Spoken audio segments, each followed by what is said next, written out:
Bonsoir à tous, j'espère que vous allez bien, que vous avez bien passé le week-end et que les choses se passent très bien pour vous, en tout cas pour ceux qui ont encore les capacités nécessaires pour se rendre au travail demain lundi. Je voulais juste apporter quelques éléments de réponse à un frère qui s'est interrogé sur ma récente vidéo concernant les difficultés d'emploi dans notre pays. Parce que les gens pensent que c'est une fatalité. Moi, j'ai la ferme conviction, et d'ailleurs je partage avec beaucoup d'autres compatriotes gabonais qui prennent quand même un peu le temps de réfléchir, que ce pays a des solutions. C'est simple que les gens ne veulent pas exploiter ces solutions-là. Moi, je reste convaincu que lorsqu'il y en aura plus de bonne volonté, les choses vont fondamentalement changer. Alors, nous avons parlé de l'emploi. La dernière fois, je disais que la fonction publique, c'est peut-être presque la moitié des effectifs actuels de la fonction publique qui ne sont pas physiquement en activité. Vous le savez, je le sais. Et il n'y a personne dans ce pays qui peut dire comment. La plupart de ces fonctionnaires-là ne travaillent pas, ils sont tous en étranger. Donc, personne ne prend la responsabilité de fouiller ceux qui travaillent, ceux qui ne travaillent pas, afin de nettoyer la fonction publique de tous ceux qui ne travaillent pas. Ça, c'est la première chose. Je ne dis pas que la fonction publique va résoudre le problème. On sait tous que pour résoudre le problème du chômage, il faut aller vers le privé. Et il faut donc essayer de réglementer tout cela pour trouver suffisamment d'espace. On peut trouver le travail à tout le monde dans ce pays, y compris ceux qui ont décidé de venir vivre avec nous dans ce pays. C'est techniquement possible. Rien n'est impossible. Maintenant, moi, ce qui m'intéresse le plus, c'est au niveau de la géopolitique et surtout au niveau de la stabilité sociale du pays. Moi, j'ai expliqué dans ma vidéo l'inquiétude qui est en train de prendre de l'ampleur dans notre pays.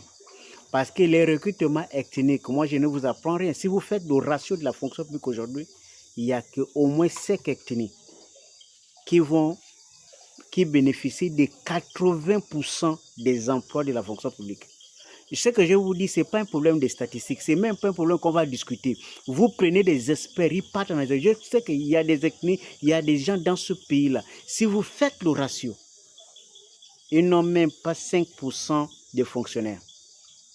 Pourquoi? Parce que les recrutements, si on fait les recrutements sur les bases ethniques, ça ne fait qu'augmenter le nombre de certains nombres d'ethnies. Parce que là, l'équilibre géoethnique n'existe pas.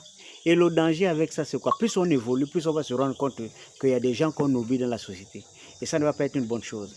Pourquoi? Parce que même aujourd'hui dans l'armée, quand on fait les concours en province, les enfants qui gagnent en province, quand ils arrivent à Libreville, on fait l'examen, on fait passer les examens de santé. Parfois on recale certains. On recale même certains et puis on fait des remplacements. On le sait, ça se passe comme ça.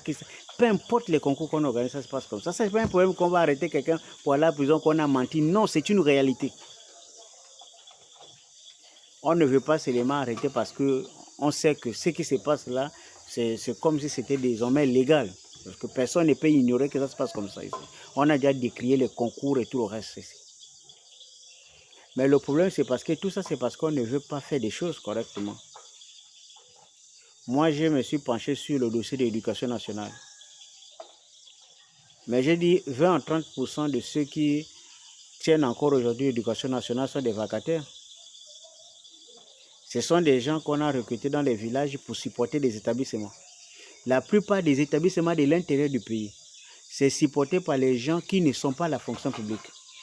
Et pire même encore, qui ne reçoivent même pas un salaire de la part de l'État.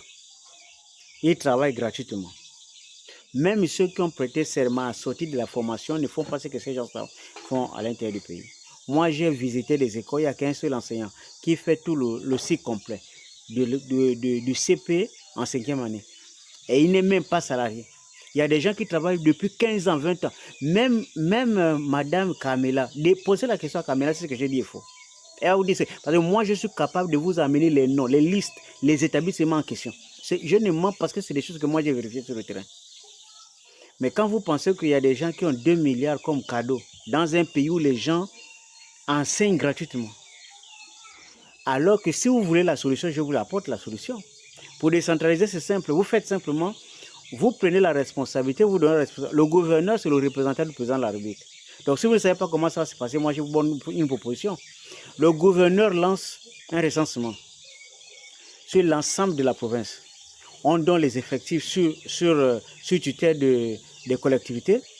Et ensuite, on fait une évaluation de la masse salariale. Si la masse salariale donne, par exemple, 45, 50 millions ou 100 millions de francs CFA, par exemple, il y a deux façons de financer ça. La première, ce que l'État subventionne. Et c'est simple, puisque la famille Bongouane avait dit qu'il prenait 18%. Si on prend 2% des 18% là, on injecte ça pour combler ça. Ça peut combler. Et ainsi, l'État prend cet argent-là, il répartit ça sur l'ensemble des collectivités. Chaque collectivité va prendre cet argent pour supporter la masse salariale de cette catégorie des enseignants. Ils n'auront plus besoin d'être à la fonction publique. Ils vont être supportés par la collectivité, puisque c'est la collectivité, c'est l'institution décentralisée. Ça, c'est la première solution.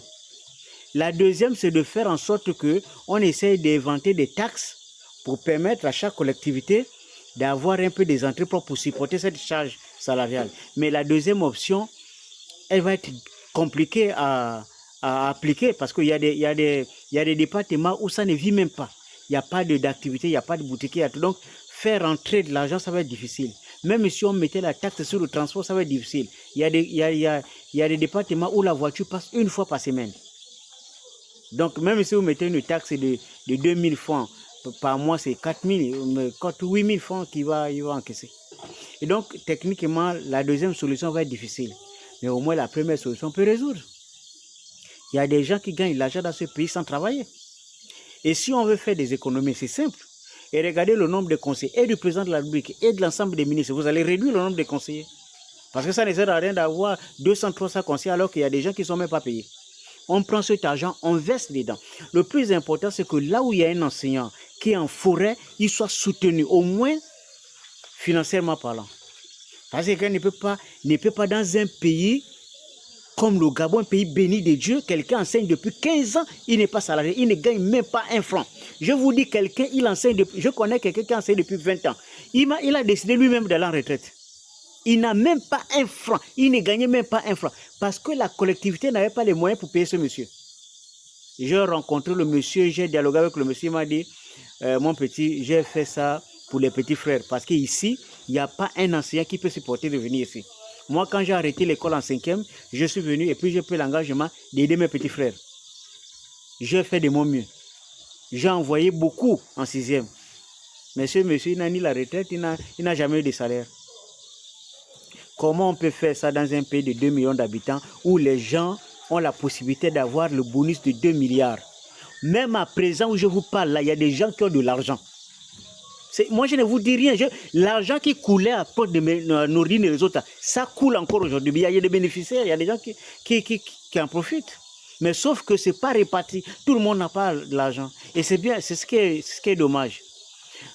Parce que les gens qui travaillent ne gagnent rien. Ça, c'est de la méchanceté gratuite. Et c'est pareil, ce qui est valable à l'éducation nationale est aussi pour la santé.